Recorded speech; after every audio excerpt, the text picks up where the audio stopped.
Hello everybody and welcome back to my channel, The Anxious Girl. That would be me. I am The Anxious Girl, Brienne. Thank you for joining me. And today I want to talk about why I stayed in an abusive relationship for as long as I did. I think a lot of people, they say I stayed in this relationship because I loved him. For me, that was not the case. So I'm going to do a little different spin on my reasoning for staying. Come here. Plats, lie, good girl. So for me, before I met the guy that I was in this relationship with, I had experienced trauma, and it just wrecked me. It wrecked my self-image, it wrecked my effort, my core beliefs, it wrecked everything. And I don't think I exuded that to most people, but for predators, they know what to look for they know what to look for. This dude knew what to look for in me, and he found it. He found someone who was just kind of going to lay down and just take whatever the world gave, because when I had said no, it didn't work. So why say no? Just say yes. Just say yes, let it happen, just survive, just go with the flow. It doesn't matter. I don't care about myself. Why would anyone else care about myself? So I meet this dude, and he's charming and nice, and that lasted for not very long because he was very narcissistic, and he was abusive mentally, emotionally, sexually, and I never really felt like I loved him. I never felt like I would end up marrying him. I didn't daydream about our wedding and our kids. I never did that, and I'm kind of that kind of a person where I always think about the future and everything. With him, I just didn't. He was very negative towards me. He had lots of negative things to say about the way I would dress, my body, my hair, my boob size, my height. When I didn't, because I didn't have any money, so I never got my nails done. He hated my hands. I was annoying. I was overbearing. I didn't cook his food at his house well enough. I didn't make his bed good enough. Blah blah blah blah blah. And I have a very negative self-image.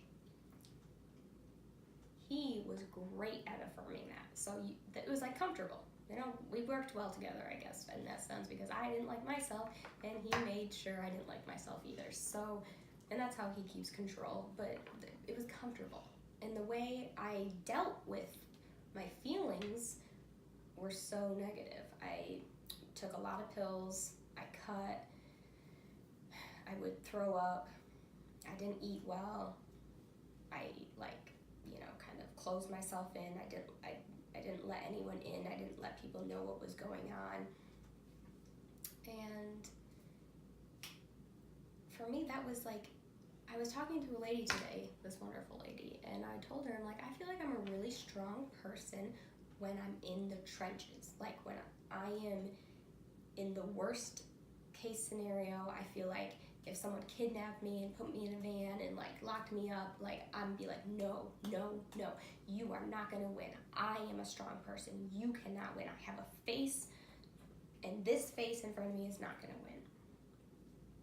You take me out of these bad situations, these abnormal situations, and you put me in the real world, and suddenly all I feel is negative self-image, and it's just all me. I'm just in constant battle with my own mind. So I got out of this negative relationship, not really on purpose. I overdosed. My parents moved me back to a different city, and we just kind of drifted. He wasn't about to chase me. He didn't care that much. So I start talking to this new guy who happens to be my husband now. And by no means is our relationship perfect, but the way he treated me was so different. I didn't exactly know what to do. The first, I'd say 8 months, I struggled immensely with how nice he was to me, and what he would say to me, and I found myself asking him oh, is it okay if I wear this, or is it okay if I cut my hair like this? And he'd be yeah, I don't care. Like, yes, of course. I mean, I care, but just do you. Like, whatever makes you happy. And that was so strange to me because I was like, you know, okay, I'm just not used to that. And I found myself almost missing my old way of life. Not that I didn't like this new guy, but I missed the comfort that I felt in this old way of life that I had experienced. I knew how to dress to make him, you know, happy. I knew how to not talk. I knew when to talk. I knew, you know, where to go, what to do, how to clean, what way to make the bed, how to fold the clothes, the right way to hang the hangers. Like, I knew all that stuff, so he wouldn't be mad and he wouldn't, whatever, I wouldn't be a failure. And then I knew once I went home to deal with like the trauma in addition to this negative relationship, you know, I had my pills, I had my glass. I would never go anywhere without all of my pills and at least 2 or 3 sharp pieces of glass, or then I upgraded to like razors, and because I needed those. Those were my security blankets, and I had those, and I knew how to work with it, and I knew how to deal with this dude, and I could do it. But take all that away, and you just have a nice person telling you nice things, and you still feel so terrible about yourself. And it's like, you know, I think people think you just stay in a negative relationship because you're in love. And I don't think that's, maybe it is for some people, but there's so many layers to why people stay, and why people also go back, why people relapse, because you get clean or you leave this person, and then suddenly you're just stuck with yourself, and you have to think about like all of the demons in your mind and everything. And that's to me, that's the scary part. Like, I'd rather go back and, you know, I not anymore, but at that point I would rather just go back and be in a bad relationship where I knew how to deal with that stuff than to be in a good relationship where I had to face all of my demons and all of, you know, this crap that was in my life. And I don't know, I guess just for any of you who have not had this situation happen, be careful what you say, like to your girlfriends. Be like, girl, don't stay with him. You know, I would never let my man do that. I used to say that all the time. Like, oh my gosh, if my dude ever did that, I'd be gone so fast he wouldn't even know where I was. And, you know, until you are in these situations, you can't say those kinds of things because there's so much backstory. There's so many layers. Like, every person is an onion, and they have so many layers. And I had a lot of layers, and I had a lot of layers that I didn't know that I had. And so, you know, you have to learn a lot about yourself to get out of bad relationships. And if you don't know that you need to do that learning, if you don't know that you need all this help, you're gonna fall back into that old relationship, or you're not even gonna leave because you just know you just can't deal with life out there. Like healthy isn't always comfortable. And I think that's just kind of what I want to portray in this video is once you start to like, you know, clean up your life and put pieces back together, that's sometimes the hardest part because, like I said, healthy is not always comfortable. So I just, you know, don't, if you're in that situation and you've left this stuff behind and you're working, know that you deserve better. If you have someone in your life that is like telling you you're beautiful, you can cut your hair whatever way you want, you can wear that shirt, I don't care if you go out in your pajamas, like embrace that. And it takes time.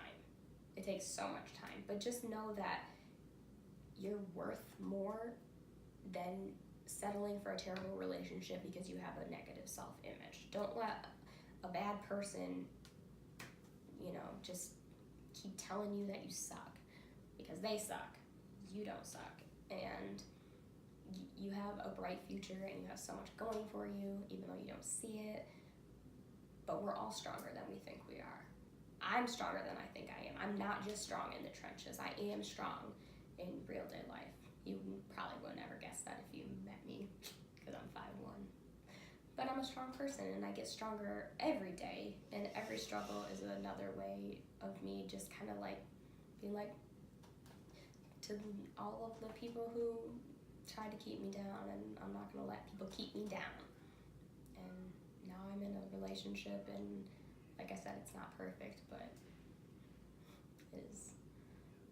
it's so much better, and I've learned so much.